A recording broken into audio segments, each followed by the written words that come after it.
The massive council chamber stretched out like a metal canyon, filled with representatives from 847 different species. Speaker Velthar stood at the center podium, his blue skin shimmering under the artificial lights. The moment everyone had been waiting for had finally arrived. "The vote is complete," Velthar announced, his voice echoing through translation devices. "The decision regarding the human species is unanimous. Humanity is hereby prohibited from joining the Galactic Council. They will remain confined to their solar system indefinitely." A wave of relief swept through the chamber. The Axiom Empire delegates nodded their approval. The peaceful Velmari species chittered their agreement.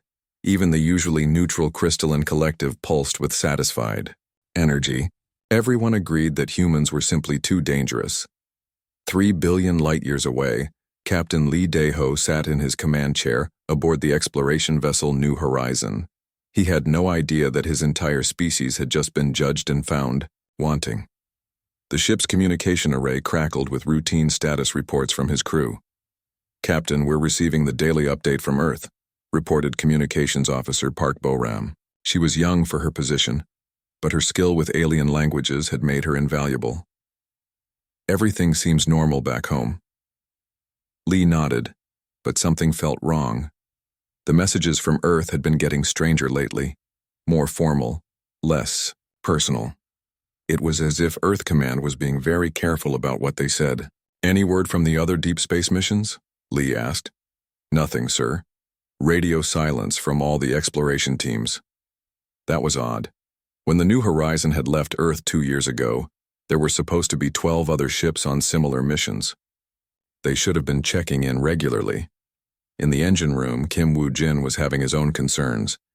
The ship's engineer had been monitoring space traffic patterns and something didn't add up. There were too many ships moving through sectors that were supposed to be empty. Large ships, military ships. "Boram," Woo-jin called over the intercom. "Can you run a deep scan of the local space networks? I'm picking up some unusual signals." Boram's fingers danced over her console. "I'm detecting massive data flows. It looks like governmental communications, but the encryption is too advanced for our systems." Lee stood up from his chair. "Plot a course for the nearest inhabited system. I want to know what's been happening while we've been gone." Back in the council chamber, the celebration was already beginning. Ambassador Krelon of the Hive Minds was making a speech about the wisdom of their decision. "The humans showed us what they truly are," Krelon buzzed through his translator. "Violent, unpredictable. They have weapons that can destroy entire planets. They fight wars over resources, territory, and ideas. They are exactly the kind of species that has destroyed civilizations throughout galactic history." The evidence was overwhelming. During first contact 6 months ago, the human delegation had been led by Ambassador Yoon Tai-sung. He seemed reasonable enough, but the background checks on human society were terrifying. Humans had fought thousands of wars. They had built nuclear weapons while they were still confined to one planet. They had a concept called mutually assured destruction that involved threatening to kill everyone if attacked. "Their military strategies are particularly concerning," added General Zalmor of the Axiom Empire. "They plan for every possible scenario, including ones that peaceful species would never consider. They think about betrayal, ambush, and total warfare as normal parts of life." What the Council didn't know was that Ambassador Yoon was sitting in a hidden facility on Earth's moon, watching their debate through hacked communication channels. He turned to Admiral Choi Sun-mi, who was standing beside him with her arms crossed. "They bought it completely," Yoon said with a slight smile. "Of course they did," Admiral Choi replied. "You gave them exactly what they expected to see. A primitive species that had just discovered space travel and was eager to join galactic society. The truth was far more complex. The human delegation had been carefully prepared for first contact. Every word, every gesture, every piece of information had been calculated to create a specific impression. Humans weren't the peaceful species the Council preferred, but they also weren't the mindless warmongers the Council feared. They were something much more dangerous. They were smart enough to let others underestimate them. Dr. Nam Ji-yoon looked up from her quantum communication array. The New Horizon just sent a coded burst transmission. Lee is requesting permission to investigate local space traffic. Admiral Choi considered this. Captain Lee Dae-ho was one of their best commanders, but his mission had been launched before. The first contact protocols were established. He didn't know about the careful deception they had been maintaining. Send him the standard response, she decided. Tell him to continue his original mission parameters. But Lee wasn't the type to follow orders blindly. The New Horizon changed course toward the nearest trading station, a neutral facility where ships from many species stopped for supplies and information. As they approached the station, Bo-ram's sensors lit up with activity. Captain, I'm reading. Dozens of ships here. Some of these configurations, I've never seen anything like them. And there, Woo Jin added from his console. That ship in docking bay 7. Look at the design. Lee stared at the screen. The ship was sleek, powerful, and definitely not from any species they had encountered during first contact. How long have we been out of touch with galactic civilization? According to our mission timeline, sir, first contact happened 18 months ago. But these ships, some of them look like they've been trading here for years. The pieces were starting to come together in Lee's mind. The strange messages from Earth. The radio silence from other human ships. The advanced alien technology that seemed too sophisticated for species that had only recently met humanity. Bo-ram, can you access the station's information network without them detecting us? Already on it, sir.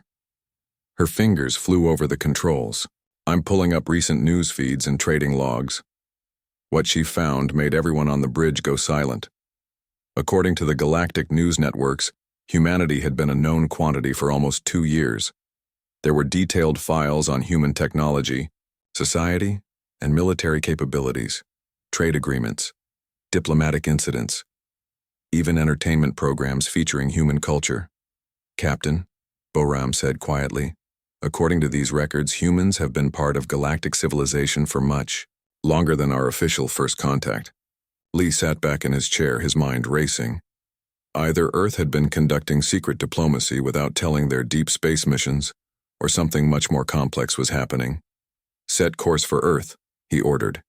Maximum speed, and maintain communications silence until we get there. As the New Horizon jumped to faster-than-light travel, Lee couldn't shake the feeling that they were flying into a situation that was far more complicated than anyone had prepared them for.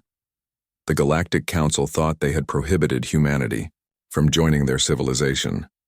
The truth was, humanity had never needed their permission in the first place. 18 months earlier, Earth was a very different place. Dr. Nam Ji-eun stood in her laboratory deep beneath the Korean peninsula, staring at equations that would change everything. The quantum communication array hummed behind her, finally, working after 3 years of failed attempts. Admiral Choi, you need to see this, Nam called into her headset. Admiral Choi Sun-mi arrived within minutes, her boots echoing in the underground facility. Tell me you've solved the communication problem. Better than that. I've cracked faster-than-light messaging, and I've been listening to alien communications for the past 6 weeks. Choi's eyes widened. This was impossible. According to every scientific model, Earth was alone in the galaxy. The space telescopes had never detected any signs of advanced civilization. Show me, Choi ordered. Nam activated the main display. Streams of data flowed across the screen, showing message traffic between dozens of different species. They've been out there all along. Hundreds of civilizations, all connected through quantum communication networks. They just use frequencies we never thought to check. How many species are we talking about? At least 800. Maybe more. And Admiral... Nam paused, choosing her words carefully. They know about us. The revelation hit Choi like a physical blow. What do you mean, they know about us? I've been monitoring their communications. There are references to Earth, to human radio signals, even to our space missions. They've been watching us for decades, maybe longer. Choi walked to the window that looked out over the hidden facility. Below them, Dozens of scientists and engineers were working on projects that officially didn't exist. Earth's secret space program had been running parallel to the public one for 15 years. Can you decrypt their messages? Some of them. The basic trade languages are mathematical, so I can figure out the structure. But Admiral, there's something else. They're afraid of us. Afraid? Why would they be afraid of us? Nam brought up another data stream. Their communications mention human military history, our wars, our weapons. They think we're some kind of warrior species that will conquer the galaxy if we ever develop faster than light travel. Choi started laughing. It wasn't a happy sound. They're afraid we'll do to them what every conqueror in human history has done to weaker neighbors. Exactly. But here's the interesting part. They don't know how advanced we really are. The truth was that Earth's hidden space program had been incredibly successful. While the public watched rocket launches and celebrated Mars colonies, the real work was happening in secret. Human scientists had reverse-engineered alien technology from crashed probes. Engineers had built ships that could travel between star systems. Military planners had established supply depots and research stations throughout the local galactic region. How many ships do we have out there right now? Choi asked. 57 active missions, 12 permanent research stations. And we're building more every month. The New Horizon mission was just one part of a much larger strategy. While Captain Lee Dae-ho thought he was exploring empty space, he was actually traveling through regions where humans had been operating for months. 2 weeks later, the plan was finalized in a meeting that included representatives from every major Earth government. Ambassador Yoon Tae-sung would lead a carefully prepared first contact mission. They would pretend to be a young species that had just developed space travel. They would act excited and eager to join galactic civilization. The key is to seem harmless, explained Dr. Lim So-young, the mission's chief psychologist. Every species in the galaxy follows the same pattern when they join galactic civilization. They're peaceful, they're grateful, and they accept guidance from more advanced species. But we're not peaceful, pointed out General Bae Hyun-soo. No, but we're smart enough to appear peaceful when it serves our interests. The first contact mission launched 3 months later. Ambassador Yoon played his role perfectly. He marveled at alien technology. He asked humble questions about joining the Galactic Council. He carefully revealed just enough about human society to confirm alien fears while making humans seem manageable. Meanwhile, human ships continued expanding throughout the galaxy. Engineer Kim Woo-jin's sister, Captain Jang Min-ho, was leading the construction of humanity's first military shipyard in a hidden asteroid field. Dr. Park Bo-ram's brother was establishing a research outpost near the galactic core studying energy patterns that could power entire civilizations. The aliens never suspected that the primitive humans they met were connected to the advanced technology appearing throughout the galaxy.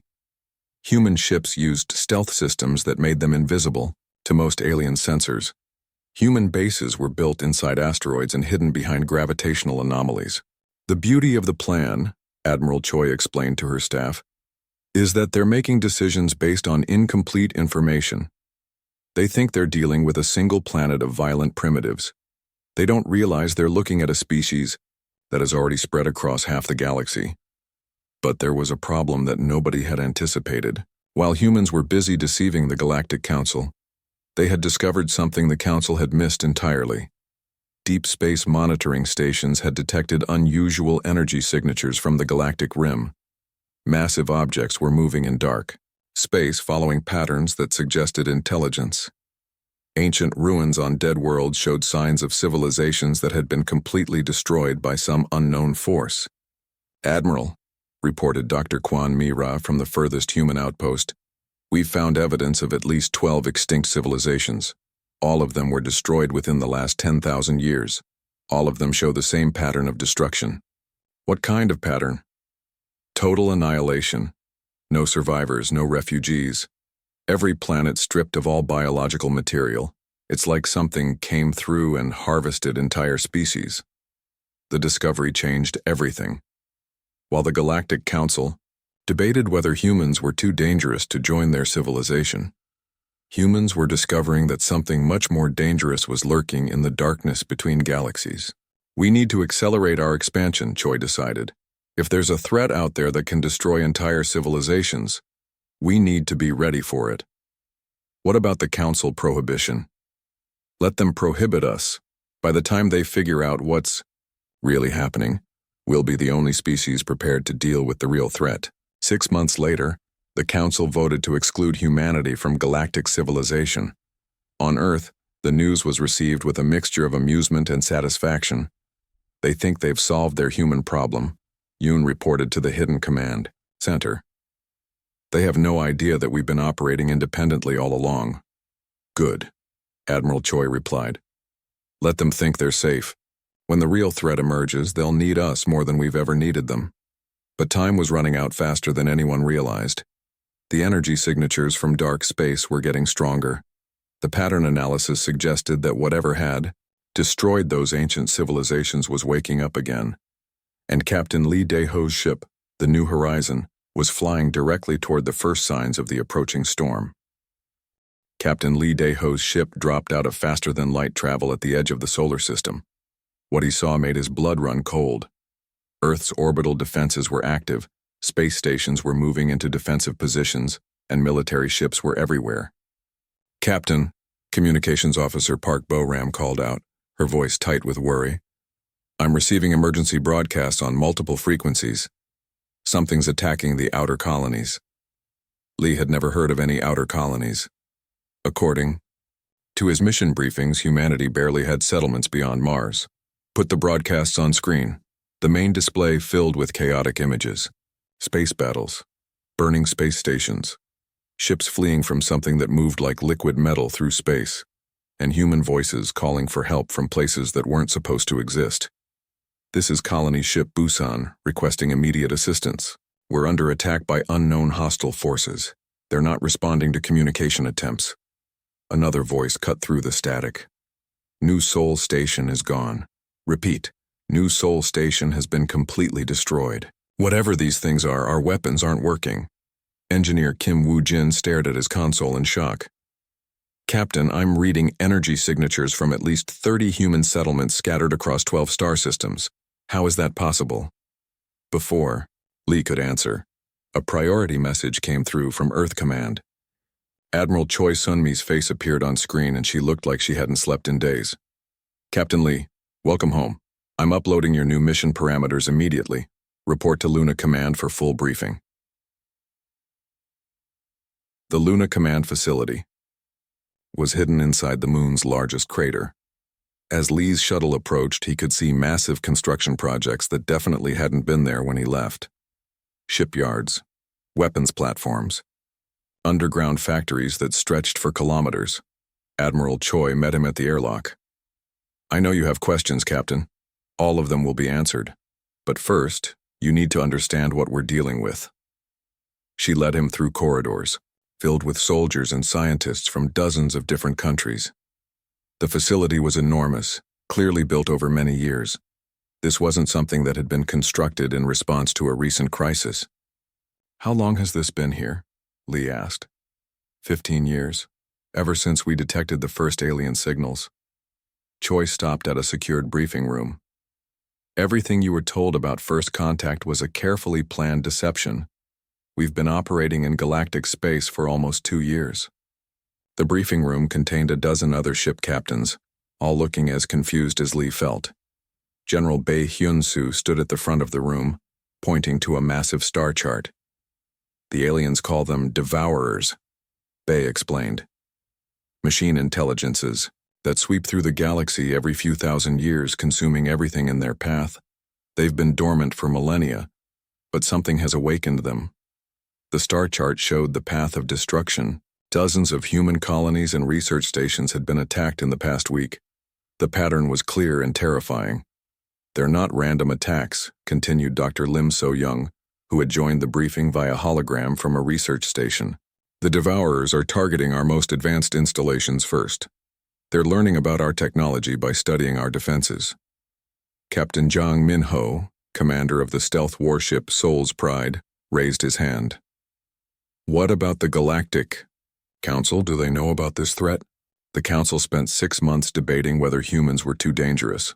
Admiral Choi replied. They never noticed the real danger building up in dark space. Their peaceful civilizations don't think like military strategists. They don't plan for worst-case scenarios. Lee was starting to understand the scope of what had been hidden from him, so while they were voting to prohibit us from joining their civilization, we were already out there building defenses against something they didn't even know existed. Exactly. And now their ignorance is going to get them all killed. Dr. Nam. Ji-Yoon's voice came through the communication system from her underground laboratory. I've been monitoring Council communications. They're finally starting to realize something is wrong. 3 border worlds have gone silent in the past day. The strategic situation was becoming clear. Humanity had spread throughout the galaxy, in secret, but their expansion had also attracted the attention of the Devourers. The machine intelligences had detected human technology and were moving to investigate. The good news, said General Bay, is that human military doctrine is designed for exactly this kind of threat. We plan for enemies that are stronger, faster, and more technologically advanced than we are. The bad news, added Captain Zhang, is that we're probably the only species in the galaxy that knows how to fight a war like this. Lee looked at the star chart again. The Devourer advance was systematic and relentless, but there were gaps in their formation, places where human forces could potentially strike back. What are our orders? Admiral Choi activated a new display showing human military assets throughout the galaxy. We have 127 hidden bases, 89 research stations, and 43 ships capable of deep space combat, against an enemy that has consumed entire galactic civilizations. Those aren't good odds. No, but they're better than what any other species in the galaxy has right now. The meeting was interrupted by an emergency alert. Park Boram's voice came through the communication system from the New Horizon. Captain, I'm picking up a massive distress signal from the Velmari system. It sounds like they're under attack. Dr. Kwan Mira, who had been monitoring alien communications, confirmed the worst fears. The Devourers have reached Council space. The Velmari are a completely peaceful species. They don't even have military ships. Lee knew the Velmari from his diplomatic briefings. They were one of the species that had voted to prohibit humanity from joining the Council. Gentle, artistic beings who had never fought a war in their recorded history. They'll be wiped out. In hours, General Bay said grimly. Do we help them? Asked Captain Zhang. The room fell silent. This was the moment that would define humanity's relationship with the galaxy. They could stay hidden and let the Council species learn about the Devourer threat the hard way, or they could reveal themselves and risk everything to save civilizations that had rejected them. Admiral Choi looked around the room at the assembled captains. The Council voted to prohibit us because they thought we were too dangerous. They were afraid we would conquer the galaxy. Instead, we might be the only ones who can save it, Lee replied. Captain Lee, you're the closest to the Velmari system. It's your call. Lee thought about Ambassador Yoon Tae-sung's careful deception, about the months of pretending to be primitive and harmless, about the Council's fear of human aggression. If we help them, they'll know we've been lying about our capabilities. Yes. And if we don't help them, an entire species dies. Yes. Lee made the decision that would change galactic history. Prep the New Horizon for combat operations. We're going to show the galaxy what humans are really capable of. As he left the briefing room, Admiral Choi called after him. Captain, once you engage the Devourers, there's no going back. The galaxy will know that humanity has been operating in secret for years. Good, Lee replied. I'm tired of pretending to be something we're not. The New Horizon launched from Luna Command 20 minutes later, loaded with experimental weapons, and crewed by soldiers who had been training for exactly this kind of mission. Behind them, the rest of humanity's secret fleet began moving into position. The moment for prohibition had already passed. Now it was time to find out if the galaxy was ready for what humans could really do. The New Horizon dropped out of faster-than-light travel at the edge of the Velmari system. Captain Lee Dae-ho stared at his tactical display in horror. The peaceful blue-green world that housed 30 million artistic beings was surrounded by machines of destruction. "Captain," reported Dr. Park Boram, "I'm reading 12 Devourer ships in orbit. They're systematically destroying the planet's defense satellites." The Velmari had no real military. Their idea of planetary defense was a handful of mining ships, equipped with construction lasers.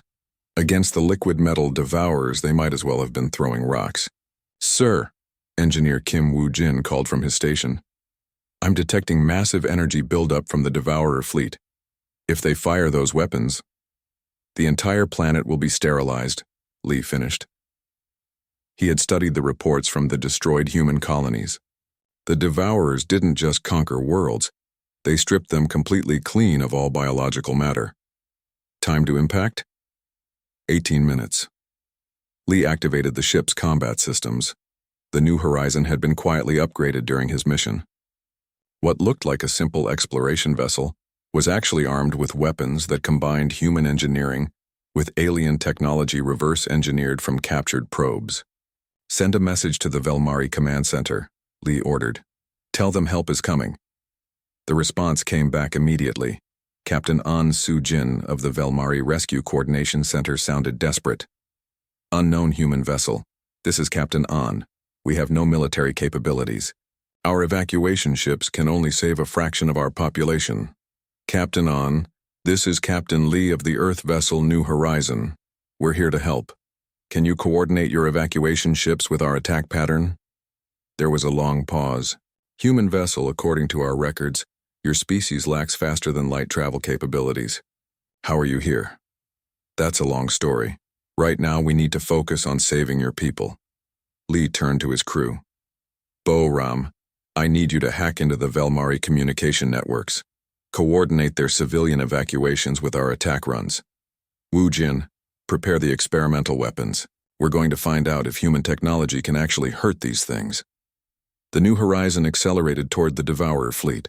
The alien machines detected the approaching ship and turned to engage. Lee watched as metallic tentacles reached out from the nearest Devourer, preparing to tear his ship apart. "Fire all weapons," Lee commanded.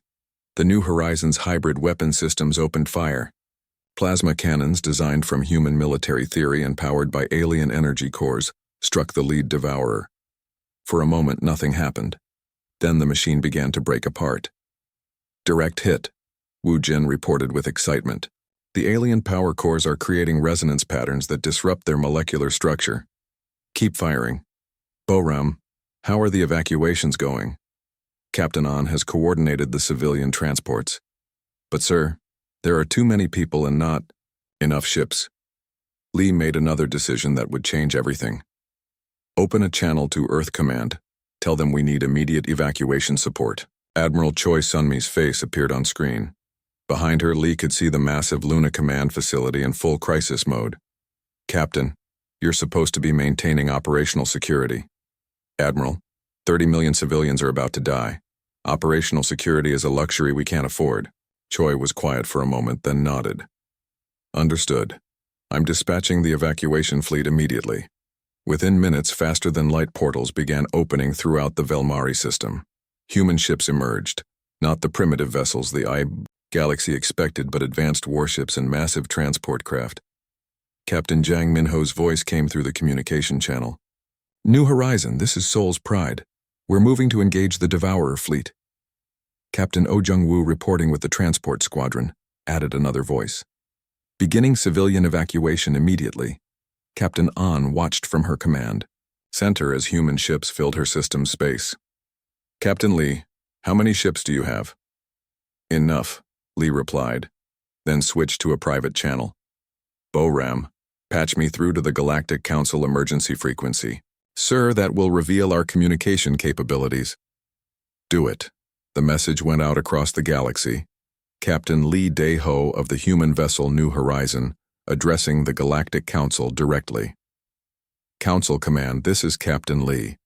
We are currently engaged in combat operations against the hostile force attacking the Velmari system. We are prepared to share tactical data about enemy capabilities." The response came from Council Speaker Velthar himself. "Human vessel, You are in violation of Council prohibition. You are ordered to withdraw immediately. With respect, Speaker, Velthar, your prohibition is irrelevant. The Velmari are dying and we're the only ones in position to help them. As if to prove his point, another Devourer ship exploded under concentrated fire from human weapons. The New Horizon and Soul's Pride were working together, using tactics that no peaceful species had ever developed. Dr. Kwan Mira's voice came through from the medical bay. Captain, I'm treating Velmari evacuees. Their biology is completely different from ours, but our medical knowledge is adapting quickly. The battle continued for 3 hours. Human ships darted between the slower Devourers, using speed and maneuverability to avoid the alien weapons while striking at weak points that human engineers had identified. Captain An found herself coordinating not just evacuations but an entire military operation. Human ships, the Devourers, are focusing their fire on evacuation zones 7 and 12. Soul's Pride moving to intercept. Captain Zhang responded immediately. New Horizon providing cover fire, Li added. As the last civilian transport cleared the planet's atmosphere, the Devourer fleet began to retreat. But the damage was done. The galaxy had seen human military capabilities in action. Captain Li, Speaker Velthar's voice came through the communication system. Report to Council chambers immediately for explanation of these violations. I'll be there, Li replied. But first, we're going to make sure the Velmari survivors have somewhere safe to go. Captain An looked at the tactical display showing human ships protecting her people's evacuation fleet. Captain Li, why did you help us? According to our records, humans were prohibited from Council membership because you were considered too aggressive. Li smiled grimly. Maybe that's exactly why you needed our help. The evacuation was complete, but the questions were just beginning. As the human fleet regrouped, Admiral Choi's face appeared on every screen. All ships, be advised. Council forces are mobilizing. They're demanding explanations for our presence in galactic space. What are our orders? Asked Captain Zhang. Tell them the truth, Admiral Choi replied. All of it. The time for hiding is over. As the human ships jumped to faster-than-light travel, heading for the Council chambers, Captain An sent a final message. Captain Li, thank you for saving my people.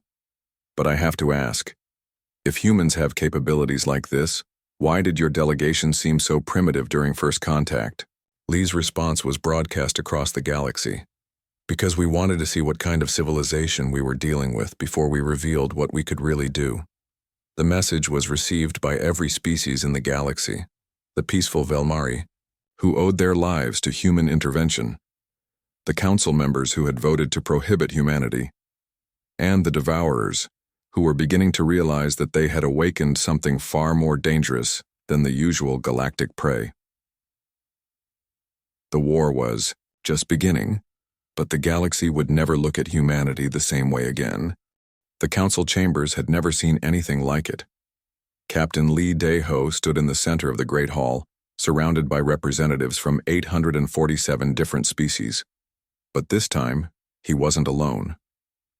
Behind him stood Admiral Choi Sunmi, General Bae Hyun-soo, and Captain An Soo-jin of the Velmari. Speaker Velthar's blue skin had turned almost purple with anger. Captain Li, you stand accused of violating Council prohibition, operating military vessels in restricted space, and conducting unauthorized first contact protocols. Unauthorized? Li replied calmly. We saved 30 million Velmari lives. If that's unauthorized, then your authorization system is broken. A murmur ran through the chamber. Captain An stepped forward. Speaker Velthar, I request permission to address the Council. Captain An, you are a victim of human deception. You need not defend them. With respect, Speaker, I am not a victim. I am alive, along with my entire species, because humans chose to help us when the Council could not. Admiral Choi activated a holographic display that filled the center of the chamber. Honored delegates, I believe it's time you understood what has really been happening while you debated our worthiness. The display showed a three-dimensional map of the galaxy. Hundreds of points of light marked human installations, research stations, and military outposts. The scope of human expansion was staggering. "This is impossible," declared Ambassador Krelon of the Hive Minds. "Humans lack faster-than-light travel capabilities. We've had faster-than-light travel for 3 years," Dr. Nam Ji-un replied, her voice coming through from Earth. "We reverse-engineered it from your own technology, after intercepting your communications." General Zalmor of the Axiom Empire stood up abruptly. "You've been spying on us?"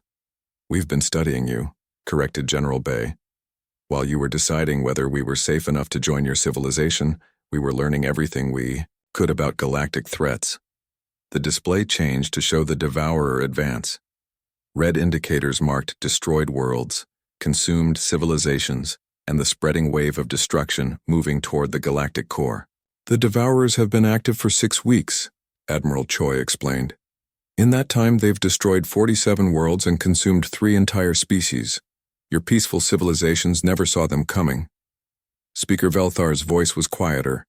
"Now, how long have you known about this threat?" 18 months. "Our deep space monitoring stations detected the first signs of Devourer activity, while your delegation was still debating whether humans were too aggressive to join galactic society." The chamber fell silent. The implications were becoming clear to everyone. Dr. Ryu Sang-min, speaking from the human research station near the galactic core, added more devastating news. "Our analysis indicates that the Devourers follow a predictable pattern. They consume galactic civilizations every 8,000 years. The last time they were active, they destroyed the precursor empire that built most of your current technology." "That's just a theory," protested Ambassador Krelon. "No, it's documented fact.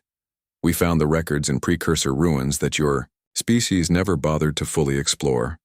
Captain Jiang Minho's soul's pride had been monitoring Devourer communications. His report was grim. "The machines are learning about our defenses. Every battle teaches them more about how to counter our tactics." "Then we're doomed," said a delegate from the Crystal Collective. "Not necessarily," Admiral Choi replied. "Human military doctrine is specifically designed to fight enemies that adapt and learn. We've been preparing for exactly this kind of threat." Fleet Admiral Song Hee-jung's voice came through from the Human Fleet Command Center. "We have assets positioned throughout the galaxy. 143 combat vessels, 207 research stations, and manufacturing facilities capable of producing hybrid weapons that combine human and alien technology." The scale of human preparation was overwhelming. While the Council had spent months debating, humans had been building the infrastructure necessary to fight a galactic war. "Why didn't you tell us?" Speaker Velthar asked. Ambassador Yoon Tae-sung, who had remained silent until now, finally spoke. "Because your response to learning about human military capabilities was to prohibit us from joining your civilization. What do you think your response would have been if you knew we had already surpassed most of your technology?" The truth hit the chamber like a physical blow. The Council had made their decision based on fear of human aggression, but that same aggression was now the galaxy's only hope for survival. Special Agent Han Yu-jin, coordinating intelligence operations from a hidden base, provided the final piece of the puzzle. "Our analysis shows that the Devourer main fleet is 10 times larger than anything we've seen so far. They're massing in dark space, preparing for a final assault on the galactic core." "How long do we have?" asked Captain An. 2 weeks, maybe less." The chamber erupted in panic. Representatives from peaceful species that had never fought a war were realizing that their entire way of life was about to be tested by an enemy that had no interest in negotiation or compromise. Speaker Velthar called for order. "Captain Lee, what do you propose?" Lee looked around the chamber at the faces of beings who had voted to exclude humanity from their civilization. "We propose to do what we've been doing all along. Fight to protect the galaxy, whether you want our help or not." "But we need coordination," Admiral Choi added. "Human ships are fast and well-armed, but we can't be everywhere at once. We need your species to provide logistical support, evacuation capabilities, and industrial resources." "You're asking us to trust you after you deceived us for months," pointed out General Zalmor. "We're asking you to survive," Captain Jiang replied bluntly. "The Devourers don't care about your politics or your prohibitions. They only care about consuming everything in their path. The debate that followed was unlike anything in Council history.